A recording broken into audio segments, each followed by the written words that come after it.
चलिए, very good, बहुत सुंदर। बहुत सारे लोग हैं जो जानना चाहते हैं डायबिटीज क्या होती है और डाइबालाइफ उसमें कैसे काम करता है। अब आप लोगों को बहुत ध्यान से समझना है। सबसे पहले डायबिटीज क्या होती है। डायबिटीज को हिंदी में बोलते हैं मधुमेह, कुछ लोग इसको शुगर भी बोलते हैं, राइट ना। लेकिन एक्चुअली डायबिटीज क्या होती है आपको इसको समझना है। देखिए, हमारे शरीर को ऊर्जा प्रदान करने के लिए ग्लूकोज की आवश्यकता होती है। किस चीज की आवश्यकता होती है? ग्लूकोज की आवश्यकता होती है हमारे शरीर को एनर्जी प्रोड्यूस करने के लिए। हम लोग जो काम करते हैं, हम लोग जितना भी काम करते हैं उसके लिए जो एनर्जी चाहिए होती है वो ग्लूकोज से आती है। एक तरीके से बोलो तो वो आपकी भाषा में उसको आप शुगर बोलते हो, राइट। तो वो एनर्जी हमें कहां से मिलती है? वो ग्लूकोज से मिलती है। अब कैसे मिलती है, इसका प्रोसेस क्या है, प्रोसेस को आपको एक बार समझना है। एक्चुअली दोस्तों क्या होता है, जब हम कोई खाना खाते हैं और हमारे खाने में बहुत सारी चीजें हमारे शरीर में जाती हैं, राइट। बहुत सारी चीजें हमारे शरीर में चली जाती हैं और हमारा शरीर क्या करता है, उनमें से ग्लूकोज, कार्बोहाइड्रेट और शरीर के लिए भी जो भी आवश्यक चीजें हैं उनको निकाल लेता है। अभी ये जो ग्लूकोज है ये हमारे ब्लड में घूमता रहता है। ये जो ग्लूकोज है ये हमारे ब्लड के साथ साथ घूमता रहता है, घूमता रहता है, इस तरीके से राउंड डाउन घूमता रहता है। अभी होता क्या है, हमारे शरीर का एक अंग है, हमारे शरीर में एक छोटा सा अंग है जिसको बोलते हैं पैनक्रियाज। एक शरीर के अंदर एक छोटा सा अंग है जिसको बोलते हैं पैनक्रियाज। पैनक्रियाज क्या करता है? पैनक्रियाज के अंदर एक हार्मोन रिलीज होता है, एक हार्मोन बनता है जिसको बोलते हैं इंसुलिन, राइट। अब ये इंसुलिन क्या करती है, हमारा शरीर बना हुआ है कोशिकाओं से मिलकर। जैसे आपका घर किससे बना होता है? ईंटों से मिलकर। आपका पूरा घर किससे बनता है? ईंटों से बनता है घर आपका, राइट। उसी तरीके से आपका शरीर बना हुआ है कोशिकाओं से।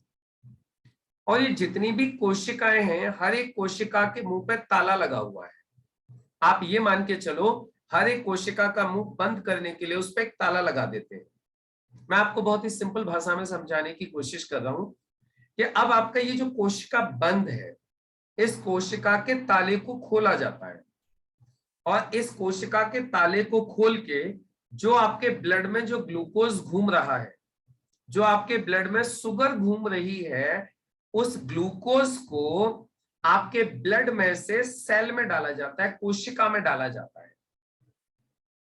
और जब वो कोशिका में चली जाती है शुगर, जब वो ग्लूकोज कोशिका में चला जाता है तो वहां पहले से उपस्थित थोड़ा सा कैल्शियम है और ये क्या करता है, वहां पे जाके ग्लूकोज कैल्शियम के साथ में वहां पर एक स्पार्क करता है। जैसे आप लोगों ने देखा होगा पहले स्कूटर में वो लगे रहते थे छोटे छोटे से, आपने देखा होगा प्लग। तो वो जो प्लग होते थे वो क्या करते थे, स्कूटर के लिए एनर्जी प्रोड्यूस करते थे, लाइट प्रोड्यूस करते थे। और आपने देखा होता था जब उसमें कार्बन आ जाती थी तो उसको खोल के कपड़े से साफ करते थे और फिर उसको इंजन के ऊपर टच करके किक मार के ये देखते थे कि लाइट आ रही है कि नहीं आ रही है, मतलब स्पार्क हो रही है कि नहीं हो रही है। और स्पार्क हो रही होती थी तो मतलब आपका प्लग सही है, उसको वापस कस देते थे। और स्पार्क नहीं हो रही थी तो इसका मतलब होता था वो प्लग खराब हो गया, नया प्लग लगाना पड़ेगा, राइट ना। वैसे ही आपके शेल के अंदर क्या होती है, स्पार्क होती है। और ये जो स्पार्क होती है, ये स्पार्क से ही आपको क्या मिलता है, स्पार्क से ही आपके शरीर को एनर्जी मिलती है, आपको काम करने की ताकत मिलती है। तो अभी तक आप लोगों ने क्या समझा, एक बार रिपीट कर लेते हैं। सबसे पहले आपके शरीर को, शरीर आपका किन चीजों से बना है? सेल से बना हुआ है, शरीर कोशिकाओं से बना हुआ है, राइट। अब देखिए, आपके शरीर को एनर्जी प्रोड्यूस करने के लिए आपके कोशिका में कैल्शियम और कोशिका के अंदर ग्लूकोज जाके स्पार्क करते हैं और आपको एनर्जी देते हैं, जिससे आप बोलते हो, चलते हो, सारे काम करते हो, वो वहां से होता है। लेकिन अभी ब्लड में ग्लूकोज, ये आपके कोशिका के लिए ग्लूकोज आएगा कहां से? ये आएगा आपके ब्लड में से। अब ब्लड में ग्लूकोज कहां से आया? वो आया आपके खाने से। आपके खाने में से ग्लूकोज को खींच लिया और खींच के उसको ब्लड में ले लिया और अब ब्लड में से वो कोशिका में जाएगा। लेकिन आपको ध्यान होगा एक चीज मैंने बताई थी कि हर एक कोशिका बंद है, ताला लगा हुआ है। तो अब इस कोशिका को खोलेगा कौन? कोशिका की चाबी क्या है? तो इस कोशिका की चाबी होती है इंसुलिन, जो आपका पैनक्रियाज बनाता है, जिसको हिंदी में अग्नाशय बोलते हैं। एक छोटी सी थैली होती है, राइट, उसमें से ये इंसुलिन बनता है और वो चाबी का काम करता है। तो वो चाबी क्या करती है? जाके सेल को खोलती है। सेल खुल जाता है तो उसमें ग्लूकोज चला जाता है, और ग्लूकोज जाने के बाद में वहां पे स्पार्क होता है। स्पार्क से एनर्जी मिलती है, और एनर्जी मिलती है तो उससे फिर आप काम करते हो। क्लियर हो गया यहां तक? अब समझिए, अब ये ग्लूकोज क्या होता है, अब ये शुगर क्या होती है, ये डायबिटीज क्या होती है। एक्चुअली क्या होता है, आपके जब ब्लड में से शुगर, ग्लूकोज, जो भी आप समझें, जब ये सेल में नहीं जाती है, जब आपके ब्लड में से ये शुगर या ग्लूकोज जब ब्लड में नहीं जा पाता है, तो क्या होता है, आपके ब्लड में ग्लूकोज की मात्रा बढ़ती जाती है, आपके ब्लड में, आपके खून में शुगर की मात्रा बढ़ती जाती है। और जब ये शुगर की मात्रा बहुत ज्यादा बढ़ जाती है, तो फिर आप क्या होता है कि वो जो आपका जो ब्लड है, उसकी, उसको जो ढोने की क्षमता है, वो एक लिमिट तक है, वो कितना रख सकता है अपने पास। जब वो ज्यादा हो जाता है, तो फिर सबसे पहले तो क्या करता है आपका लीवर, वहां से एक्स्ट्रा ग्लूकोज को उठाता है और अपने अंदर स्टोर कर लेता है। पहले देखिए, आपको ग्लूकोज को कंट्रोल करने के लिए सबसे पहले शरीर खुद कोशिश कर रहा है। पहले आपको बाहर से दवा लेने के लिए नहीं बोल रहा है, वो पहले खुद कोशिश कर रहा है। खुद कोशिश कैसे कर रहा है? आपको लीवर को ब्रेन बोलता है ऊपर से, माइंड बोलता है ऊपर से, भाई इसके ब्लड में ग्लूकोज बढ़ गया है, तू एक काम कर, जल्दी से वहां से कुछ ग्लूकोज उठा ले, क्योंकि ब्लड इतना टॉलरेट नहीं कर पाएगा, ब्लड की इतनी क्षमता नहीं है, दिक्कत हो जाएगी बहुत ज्यादा, तू जल्दी से जा वहां से उठा के लेके आ। और फिर लीवर दौड़ा दौड़ा जाता है, आपके ब्लड में से ग्लूकोज को उठा के लाके अपने अंदर स्टोर कर लेता है, अपने अंदर स्टोर करता है। इसका नाम हो जाता है ग्लाइकोजन। ग्लाइकोजन की फॉर्म में स्टोर हो गया। अभी क्या हो रहा है कि आपका जो ग्लूकोज है वो सेल में तो जा नहीं रहा है, खाना तो आप लगातार खा रहे हो, तो अब आपका क्या हो रहा है, वो वापस शुगर बढ़ती जा रही है। अब ब्रेन ने फिर बोला माइंड को, भाई सॉरी, ब्रेन ने फिर बोला लीवर को, जा भाई जल्दी से उठा के ले। अब वो बोलता है साहब मैं कहां से लेके आऊं, मेरा तो खुद स्टॉक फुल हो गया। बोलते तेरा भी फुल हो गया, बोले मेरा भी फुल हो गया। तो बोले फिर एक काम कर, वहां से उठा उठा के इसको मसल्स में डाल दे। तो फिर क्या करते हैं, वहां से ग्लूकोज को उठाते हैं, ग्लूकोज को उठा उठा के हमारी जो मसल्स हैं, जो मांसपेशियां हैं, वहां पे इसको फिर स्टोर किया जाता है, ग्लूकोज को स्टोर किया जा रहा है वहां पे भी। अब वहां पे भी फुल हो गया। अब बोलता है ब्रेन, फिर दोबारा बोलता है लीवर को, भाई उठा कुछ तो कर, ब्लड में बहुत बढ़ गया है, ये हार्ट अटैक हो जाएगा, किडनी खराब हो जाएंगी इसकी, मर जाएगा, जल्दी से उठा इसको। तो अब लीवर बोलता है सर मैं कहां से उठाऊं, ना तो अब मसल्स में जगह बची है, ना मेरे अंदर जगह बची है, मैं क्या करूं। तो फिर एक काम करता है, फिर क्या बोलता है, बोलता है अब हम कुछ नहीं कर सकते। तो फिर क्या होता है, वो जो ब्लड है आपका, वो आप ऐसी जगह पे ग्लूकोज को पटकना चालू कर देता है जहां पे नसों के गुच्छे हैं। अब नसों के गुच्छे कहाँ कहाँ होते हैं, सुनो ध्यान से। नसों के गुच्छे होते हैं आंखों के पीछे, नसें हैं बहुत, गुच्छे हैं पूरे। अब वहां पे शुगर डिपॉजिट करना चालू कर देते हैं, वहां फेंकना चालू कर देते हैं। जैसे जब आपके ट्रैक्टर ट्रॉली है, और ट्रॉली के अंदर आप बहुत ज्यादा उसमें रोड़ी बजर फुट लेके जा रहे हो, अब आप उसको ओवरलोड कर लोगे तो क्या होगा, वो दच्चियों पे फैलता जाएगा, जहां भी दच्ची आएगी उधर ही फैल जाएगा। ऐसे ही आपका जो वो जो है नसों के जो गुच्छे हैं, वहां पे अब क्या हो रहा है, आपके ब्लड में से जितना भी एक्स्ट्रा ग्लूकोज है वहां पे छोड़ा जा रहा है। और वहां पे एक्स्ट्रा ग्लूकोज को छोड़ने की वजह से उधर क्या हो जाता है, फिर जब ये डिपॉजिट हो जाता है, जब वहां इकट्ठा हो जाता है, तो वहां पे इसकी ग्लूकोज की परत बनना चालू हो जाती है, लेयर। और जब ये आंखों के पीछे लेयर बन जाती है, तो इससे फिर हमें धुंधला दिखाई देना चालू हो जाता है। इसी तरीके से हमारे कानों के पीछे भी नसों के गुच्छे हैं, जहां कानों के पीछे नसों के गुच्छे हैं, अब ये उधर भी इकट्ठा हो रहा है। अब ये क्योंकि सेल में तो जा नहीं रहा है, मसल्स फुल हो गई, लीवर ले नहीं रहा है, अब उसके पास भी जगह नहीं बची, तो आप कहां डाले, तो वही एक जगह बचती है जहां नसों के गुच्छे, उधर पटक दो। तो अब उधर पटका तो कानों के पीछे भी लेयर बन गई, शुगर की इस तरीके से परत बन गई, तो अब कानों से सुनने में प्रॉब्लम होने लगी। इसके अलावा और देखो शरीर में कहाँ कहाँ नसों के गुच्छे हैं, तो इन्होंने देखा सेक्सुअल ऑर्गन्स के पीछे नसों के गुच्छे हैं। तो अब क्या हो गया, शुगर डिपॉजिट वहां चालू कर दी इन्होंने सेक्सुअल ऑर्गन्स के पीछे, और वहां शुगर डिपॉजिट हो गई तो उनका फंक्शन प्रॉपर नहीं रहा।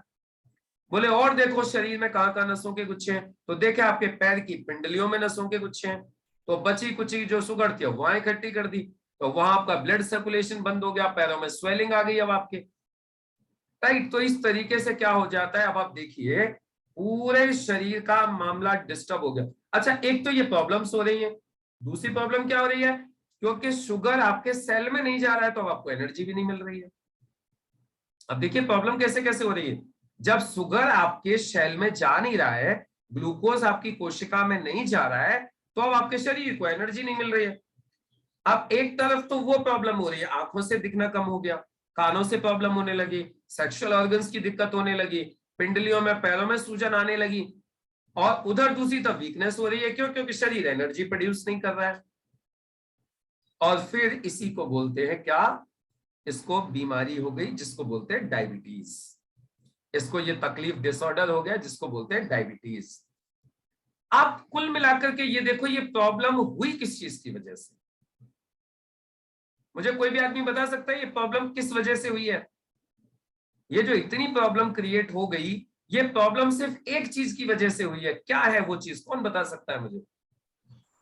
सर इंसुलिन का प्रॉपर वर्क ना करना। एग्जैक्टली, निशी मैम ने एकदम सही बोला, वो प्रॉब्लम हुई इंसुलिन की वजह से।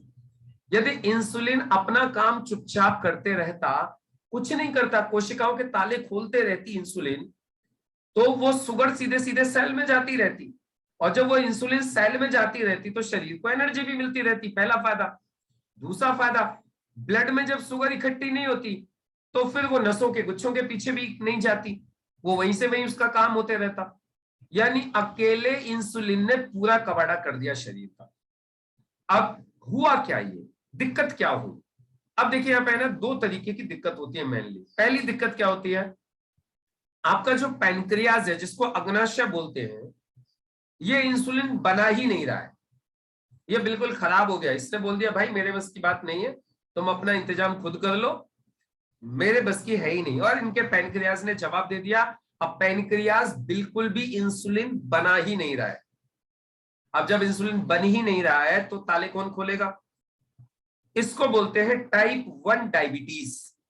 इसको क्या बोलते हैं? टाइप 1। ये सबसे ज्यादा बच्चों में होती है, बचपन से ही होती है, ये बचपन से ही चालू हो जाती है। ये वाले जो है प्रॉब्लम टाइप 1 डायबिटीज वाली, ये बचपन से ही होती है।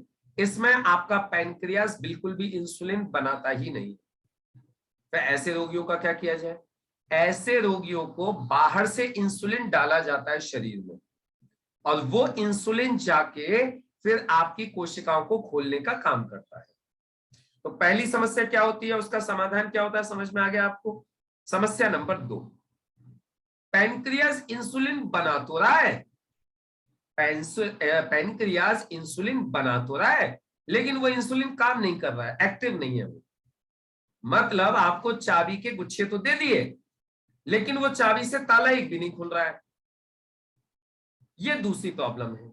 यानी पैनक्रियास इंसुलिन बना तो रहा है, लेकिन उससे बिल्कुल भी आपके कोई भी सेल खुल नहीं रही है, वो इंसुलिन एक्टिव नहीं है। तो अब इसका समाधान क्या है? इस समाधान के लिए बाहर से साल्ट दिया जाता है जिसको बोलते हैं मेटफॉर्मिन। मेटफॉर्मिन जो साल्ट दिया जाता है वो दो काम करता है। पहला काम, आपके पैनक्रियास को बोलता है और इंसुलिन बना, वो पैनक्रियास को मतलब डंडा लेके उसके पीछे पड़ जाता है, बना इंसुलिन, तू बनाएगा कैसे नहीं, बना, तू बनाएगा कैसे नहीं। और फिर पैनक्रियास क्या करता है, और इंसुलिन बनाने का काम करता है। प्लस जो इंसुलिन काम नहीं कर रहा था उनके पीछे भी लठ लेके दौड़ता है, बोले तुम काम कैसे नहीं करोगे, तुम काम कैसे नहीं करोगे, चलो जल्दी से काम करो, खोलो फटाफट से ताले खोलो, ब्लड में ग्लूकोज बढ़ता जा रहा है। और वो जल्दी जल्दी से फिर वो जो इंसुलिन है वो इस मेटफॉर्मिन के डर के मारे सारे के सारे ताले खोलना चालू कर देते हैं। अब वो जो इंसुलिन ताले खोलने में लग गए तो जितना भी जो ब्लड था आपका ग्लूकोज में फटाफट फटाफट फटाफट फटाफट सेल में जाना चालू हो गया। और जब ये सेल में जाना चालू हो गया तो क्या हो गया, आपके ब्लड के अंदर जो ग्लूकोज की मात्रा थी वो कम हो गई। और फिर आप चेक करते हो, हाँ शांति हो गई, नॉर्मल आ गया। नॉर्मल ऐसे आता है। और जब नॉर्मल नहीं आता, आप कई बार दवा लेना भूल जाते हो, या फिर आप कई बार जो है इंसुलिन लेना भूल जाते हो, तो एकदम से ब्लड के अंदर ग्लूकोज बढ़ता जाता है। अरे सर मेरी तो 300 हो गई, मेरी तो 500 हो गई, मेरी तो 150 हो गई। फिर आदमी एकदम से डरने लगता है। डरना भी चाहिए, डरना भी चाहिए। क्यों? क्योंकि बहुत सारी प्रॉब्लम्स होने लगती है।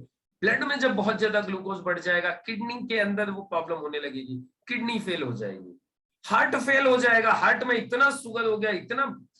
आप देखो एक चीज, वो नसों में जो ब्लड बहता है, या तो उसमें ग्लूकोज बहुत ज्यादा हो जाएगा तो प्रॉब्लम होगी कि नहीं होगी। उधर आपके किडनी में भी प्रॉब्लम होगी, क्योंकि किडनी ब्लड को छानने का काम करती है। दोनों जगह पे प्रॉब्लम। आंखों से दिखने की प्रॉब्लम, कानों से सुनने की प्रॉब्लम, पिंडलियों पैरों की प्रॉब्लम। अब चारों तरफ प्रॉब्लम ही प्रॉब्लम हो गई। तो डॉक्टर ने इसका सॉल्यूशन क्या ढूंढा? इनको मेटफॉर्मिन दे दो, इनको इंसुलिन दे दो। टाइप 1 प्रॉब्लम है तो क्या देंगे? इंसुलिन। टाइप 2 प्रॉब्लम है तो क्या देंगे? मेटफॉर्मिन। ये कहानी चलती रहती है। लेकिन ये कहानी का कोई परमानेंट सॉल्यूशन डॉक्टर नहीं ढूंढते।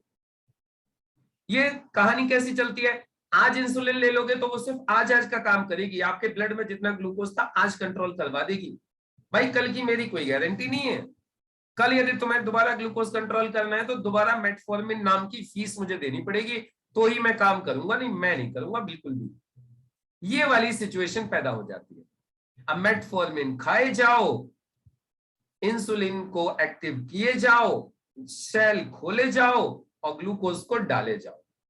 ये फंडा सिंपली चलते रहता है। जो लोग इंसुलिन ले रहे हैं उनको इंसुलिन डाले जाओ, धीरे धीरे इंसुलिन डलती जाएगी और उनको जिंदगी चलती जाएगी। लेकिन होता क्या है? ज्यादा मेटफॉर्मिन खाने की वजह से, ज्यादा इंसुलिन लेने की वजह से धीरे धीरे आपकी किडनी और हार्ट ये खराब हो जाते हैं, ये बोल जाते हैं, जवाब दे जाते हैं। अब इसका समाधान क्या है? फिर इसको सही कैसे किया जाए? तो इसका समाधान ढूंढा फिर डॉक्टर पीटर जॉसलिंग ने। डॉक्टर पीटर जॉसलिंग ने सोचा यार क्यों नहीं इसका कुछ परमानेंट इलाज किया जाए। अब परमानेंट इलाज के लिए उन्होंने क्या देखा कि सबसे पहले तो जो आपका ब्लड है, उस ब्लड के अंदर बहुत सारा ग्लूकोज चिपका हुआ रह जाता है हीमोग्लोबिन से। उस आपका जो खून है उससे चिपका रहता है। जो बिना चिपका है वो तो सेल में चला जाता है, लेकिन जो चिपका हुआ रहता है उसकी वजह से तो परमानेंट ब्लड के अंदर ग्लूकोज चलता रहता है, परमानेंट उधर इकट्ठा हो रहा है। अब इसको कोई हटा नहीं रहा है। तो यहां पे क्या किया डॉक्टर पीटर जॉसलिंग ने? एक एलिसिन नाम का एक कंपोनेंट तैयार किया। और ये जो एलिसिन जो तैयार किया, इसको तैयार किया उन्होंने लहसुन में से। इसको स्टेबलाइज किया। एक्चुअली एलिसिन बनता तो अपने आप है। ये जो कच्चा लहसुन आप खाते हो, कच्चे लहसुन के दोनों छोर पर एक तरफ एलिन होता है, एक तरफ एलिनेज होता है। और जब ये दोनों मिल जाते हैं, जब हम इसको चबाते हैं, एक सेकंड होल्ड रखिएगा।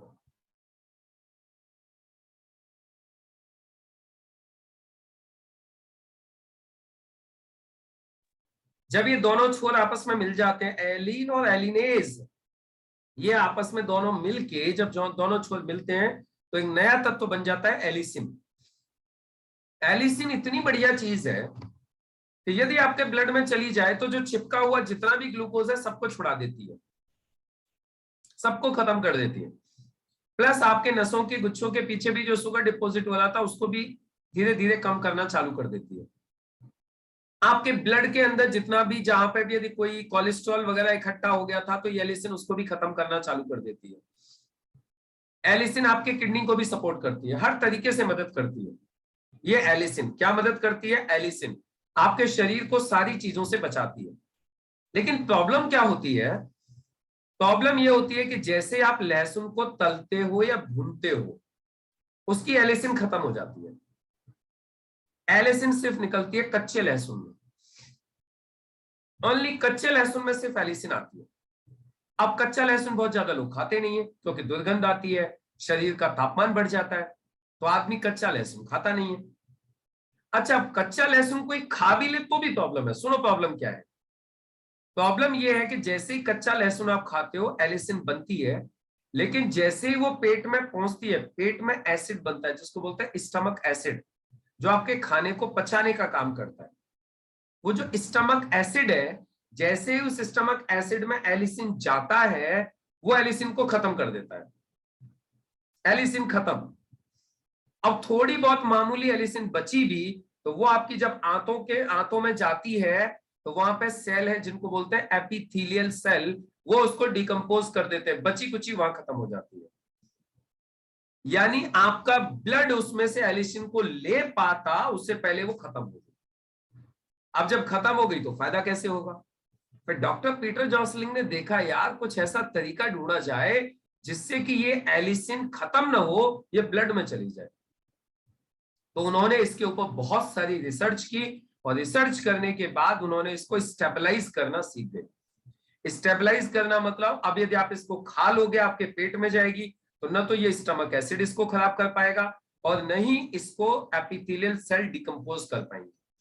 अब ये सीधा आपके ब्लड में चला जाएगा और जाके ये अपना काम करेगा। और इस प्रोसेस को इन्होंने पेटेंट करा लिया, और एक कैप्सूल के अंदर इन्होंने एलिसिन डाल के देना चालू कर दिया। और वो जो इन्होंने जो एलिसिन जो डाली कैप्सूल के अंदर, उसी कैप्सूल का नाम है डाइवालाइन। ये हिंदुस्तान के अलावा 29 देशों में ऑलरेडी अवेलेबल है। हिंदुस्तान 30वां देश है जहां पे इन्होंने एलिसिन बेस्ड प्रोडक्ट तैयार लॉन्च किया है, और यहाँ के सारे मार्केटिंग राइट सिर्फ हमारे पास में है। इसका कोई कंपटीटर मार्केट में नहीं है, क्योंकि किसी के पास में भी एलिसिन की स्टेबलाइज्ड एलिसिन को यूज करने की ताकत नहीं है, मतलब परमिशन नहीं है, क्योंकि ये प्रोसेस पेटेंट हो चुका है। अब देखिए किसी दूसरे के पास है नहीं, सिर्फ हमारे पास है। और इसके अब डॉक्टर जो हमारे डीबी नारायणा जी है, उन्होंने बोला पीटर जॉसलिंग जी को, बोले कि ये आप एलिसिन के ऊपर तो काम कर ही रहे हो, इसमें कुछ चीजें और ऐड कर लेते हैं तो ये और बढ़िया काम हो सकता है। बोले क्या? फिर इसमें करेला, गुड़मार, नीम और कई सारी चीजें और ऐड कर दी गई, जिससे इसकी एफिशिएंसी और ज्यादा बढ़ गई। और आज ये प्रोडक्ट हमें तैयार करके दे दिया गया, जो किसी भी नॉर्मल व्यक्ति 4 महीने के अंदर उसके HbA1c को एकदम से डाउन करके उसको नॉर्मल पोजीशन तक लेके आता है। अब इसको लेना कैसे होता है? जिसका HbA1c 10 से ऊपर है उसको 2 कैप्सूल रोज लेने हैं। जिसका HbA1c 10 से नीचे है उसको 1 कैप्सूल रोज लेना है। क्लियर है? खाली पेट भी ले सकते हो, खाना खाने के बाद भी ले सकते हो, जब लेना चाहो तब ले सकते हो। और इसके साथ में यदि आप डेली डिटॉक्स और लेते हो, तो डेली डिटॉक्स क्या करता है? आपके पैनक्रियाज की, किडनी की, लीवर की, हार्ट की, सबकी सफाई कर देता है।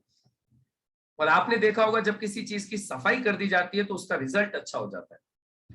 जैसे कोई फिल्टर क्लीन कर दिया जाए तो वो अच्छा काम करने लगता है, वैसे ही यदि आपके पैनक्रियाज की सफाई हो जाए तो पैनक्रियाज भी क्या करेगा? और ज्यादा एक्टिव हो जाएगा इंसुलिन बनाने के लिए। तो इसीलिए हम लोगों को रिकमेंड कर देते हैं कि भाई आप 2-3 महीने के लिए आप डेली डिटॉक्स और ले लिया करिए डाइबा लाइफ के साथ में। एक चीज और साथ में लेनी है, लिव अगेन। लिव अगेन क्यों लेनी है? आपको समझ में आ गई कहानी? स्टार्टिंग में आपके ग्लूकोज को किसने कंट्रोल किया था? माइंड किसको बोलता था? बार बार लीवर को बोलता था, तू मास्टर गेट है, संभालना कैसे बढ़ गई शुगर उधर। तो वो क्या करता था बेचारा? दौड़ के कभी लाके अपने अंदर डाल रहा है, कभी लाके मसल्स में डाल रहा है। तो ये काम कौन कर रहा है? लीवर। तो लीवर भी तो फिट रहना चाहिए। तो इसलिए डायबिटीज का जो पेशेंट है उसको लिव अगेन भी जरूर देना चाहिए, जिससे कि उसका लीवर भी फिट रहे, वो भी पूरा काम करे, पैनक्रियाज फिट रहे, वो भी पूरा काम करे, और आपका सारा का सारा काम सिस्टम बढ़िया हो जाए। ये है डायबिटीज, ये है डाइबा लाइफ। कैसे काम करती है, क्या क्या करती है, सारी चीजें मैंने आप लोगों को समझाने की कोशिश की। अब मुझे उम्मीद है आप लोगों को समझ में आ गया होगा। अब कितने लोगों को समझ में आ गया? एक बार हाथ खड़ा करके दिखा दीजिए, जिससे कि मुझे भी समझ में आ जाए कि आपको कुछ समझ में आ गया है। फिर हम इसको क्लोज करेंगे प्रोग्राम को। यस।